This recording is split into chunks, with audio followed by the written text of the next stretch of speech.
حياتك مش فيلم ساعة ونص، إنما يخشى الله من عباده العلماء. عارف انت امتى هتتغير وتبقى أحسن؟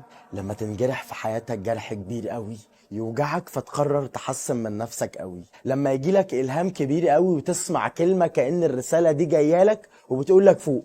لما تتعلم علم كافي قوي والعلم ده يخليك قربت انك تفهم. إنما يخشى الله من عباده العلماء، عشان العلماء دول كل ما تتعلم كل يوم هيكتشف لك العلم، حكمة ربنا في كل حاجة بتحصل في حياتك. صدقني لو الناس اللي عايشة دلوقتي معانا من الناس اللي كانت راكبة المركب مع الخضر، كان زمانهم بيلعنوا اللي خرم المركب وأدى ان أخرهم على مشاورهم. لو الأم عايشة في زماننا دلوقتي اللي ابنها اندبح واتقتل، كان زمانها بتدعي على البني آدم اللي قتل ابنها. ما تعرفش ان في الموقف اللي عمله ده كان وراه حكمة كبيرة قوي.